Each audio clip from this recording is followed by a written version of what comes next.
causes of recession. There are causes of unemployment rise, high rate of interest, and economic decline. Certain indicators are GDP declines, unemployment rise. I will say after that, dot-com bubble are also been in peak area.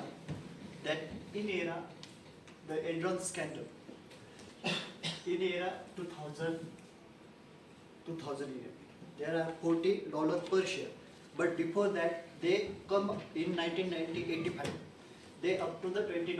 After the dot-com bubble burst, they come up to the $0.12. That's all.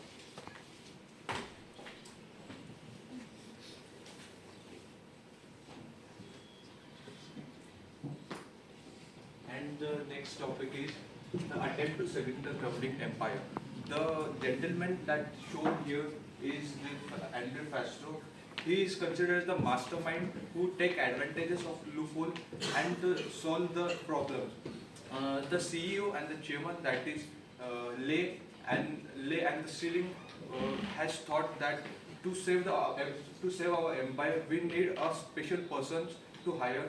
So he hired the Andrew Fastro as the chief financial officer. The next important concept is the special purpose entity, that is SPV. Earlier the SPV, the concept of SPV is explained as the SPV is when any business which is said as the risky, any business which is risky. So any business which is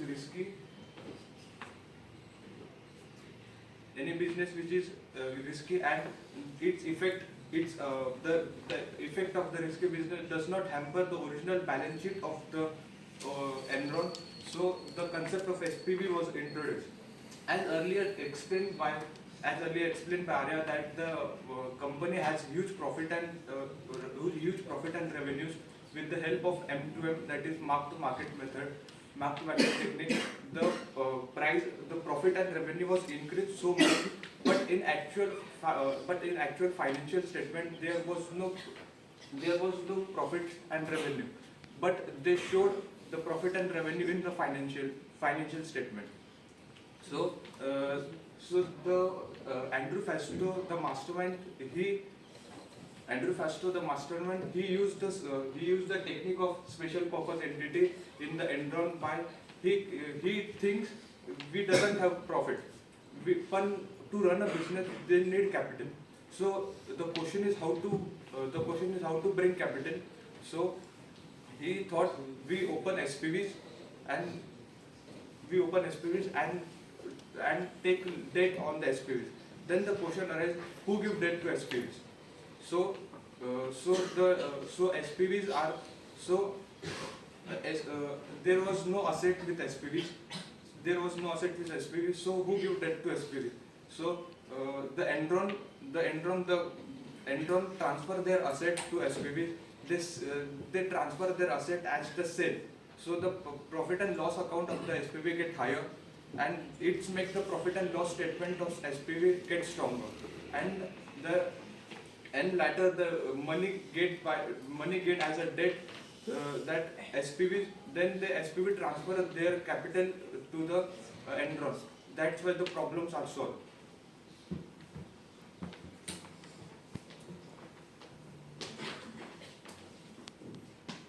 So this man is Jim Chanos. His full name is James Stephen Chanos. He's a investment analyst who works in a big investment company in America, and he's the first person who understands the whole scandal, Enron scandal.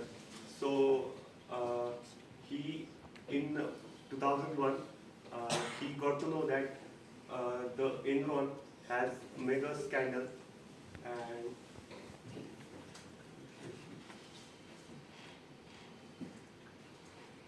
so Arthur and Anderson has a big role in the scandal. Arthur Anderson formed the company Arthur Anderson and Company, which is in 2001. This is one of the big five, along with PwC, Deloitte, and EY, and the fourth one. This Big Five company charges $1 million per week, which is $52 million a year, and for this it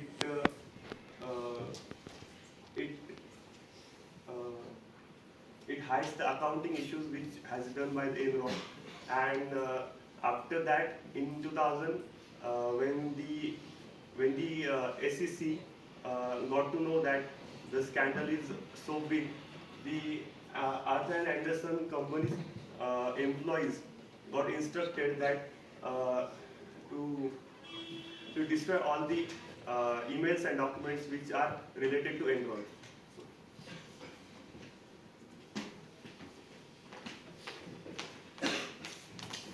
The next is beginning of the end. The downfall of the Enron started when in 2000 when the Wealth Research reporter reported that the mark-to-market accounting policies has been gained into the energy industry. So the concern about the concern of the reporter was about only the amounts that figures what are actually from where the actual figures are coming, and the information of the figures were not allowed to see for the outsiders, and in this situation also the Enron put their high stock value price at 55 times the market value of the SEC. Due to this, the more analysts and the reporters have the questioning about how the figures are coming into the books. At this time, the Andrew Fasto, the CFO of the company, has given a clear statement that we are not going to share how we are making the money, and at this how we are going to share the money. After that, in 2001, February 2001, the Kenneth Lay, the CEO of the company, has was resigning from his post, and he resigned his post, and the Scanley, the another person who was the financial manager in the Enron company, has become a CEO of the company. On August 14th, the Scanley, the CFO of the chairman, also resigned from his post.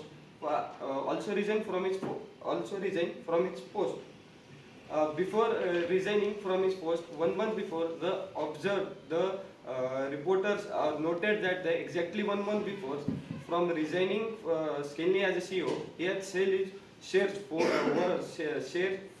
450,000 shares of worth $33 billion in the market. In this situation, the management was selling their share and making the profits, and making their profit. Insider trading was going on, but the employees, the employees of the company, has restricted from the selling their shares. At least 30 days they were restricted their selling the shares. This was the point that the reporters and the analysts started thinking that the scam or scandal is going on in the company.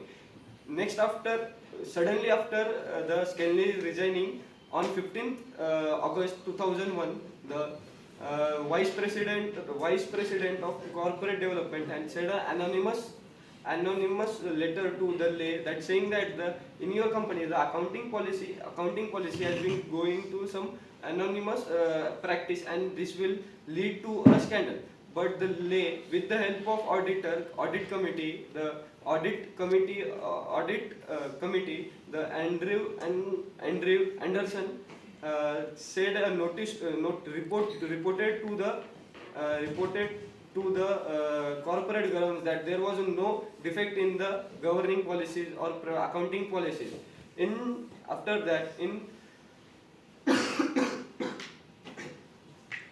that, in October 16, the Anderson, which was the auditor of the Enron company, has destroyed all the documents except destroyed all documents, but only the nominal documents were left with the Andrew Anderson company, the auditor of the. After being the Kenneth, the first time this 10th. After being five times in first position of Fortune 500 from 1996 to 2001, first time they did clear the loss of exactly $618 million on October 16. October 16 and October 16. Thanks.